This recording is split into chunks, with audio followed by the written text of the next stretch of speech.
सांगा की साधी गोष्ट आहे ना, कोणी काय तुम्हाला मराठीचा पेपर द्यायला सांगत नाही, मराठीतलं संत साहित्य विचारत नाही, काय विचारतायत, कुठे जायचंय, किती भाडं झालं, किती जर वाजतील आपल्याला पोहोचायला, अशा साध्या गोष्टी आहेत. 50-60 वर्ष जर तुम्ही मुंबईमध्ये राहत असाल तर काय हे ज्याची सामान्य बुद्धिमत्ता पण आहे त्याला काही ही 4 वाक्य जमणार नाहीयेत का?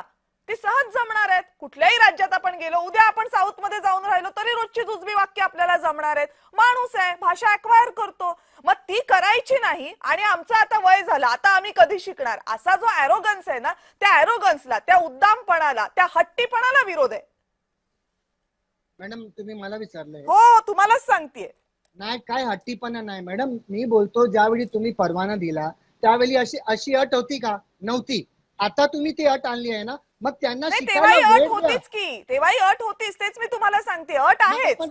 जर अट होती तर आपण परवाना का दिला त्यांना, जर ते हिंदी तेच मी भाषिक तुम्हाला होते? सांगते, तिथूनच पुढे मग घेऊन तुम्ही जाते. ते तर मला आपण कशाला विचारूयाच, बोलता? ते तर आपण विचारूयाच, पण किमान डिपार्टमेंटला विचारा तुम्ही. पण त्या मंत्र्यांना विचारा ना. याचा अर्थ संजयजी, प्रत्येक रिक्षा चालकाला आणि टॅक्सी चालकाला हे माहित आहे की त्याला किमान मराठी आलं पाहिजे, त्याला 4 वाक्य मराठीतली आली पाहिजेत. हे माहित आहे तर तुम्ही काय पैसे देऊन परमिट घेणार आणि मग म्हणणार आम्ही पैसे देऊन परमिट घेतलं, तर पैसे दिलेल्या अधिकाऱ्यांना विचारा की त्यांनी का परमिट दिलं म्हणून. हा काही बचाव असू शकत नाही, हा तुम्ही बचाव नाही करू शकत. मॅडम तुमचे ऑफिसर ते घुसखोर आहेत. ते पैसे घेऊन हिंदी भाषिकांना कशाला दिलं? बरोबर आहे ना, पण याचा अर्थ असा होत, मला सांगा की मग ते पैसे तुम्ही राजस्थान मध्ये जाऊन का नाही देत? ते पैसे तुम्ही उत्तर प्रदेश मध्ये जाऊन का नाही देत? ते पैसे तुम्ही बिहार मध्ये जाऊन का नाही देत? ते तुम्ही इथे देता कारण तुम्हाला इथे तिथून पैसे कमवायचे असतात म्हणून. आणि मग तुम्ही सांगणार की अधिकाऱ्यांनी पैसे घेतले म्हणून आम्ही 4 वाक्य मराठीचे शिकणार नाही. कसला माज आहे हा? मराठी येते सगळ्यांना,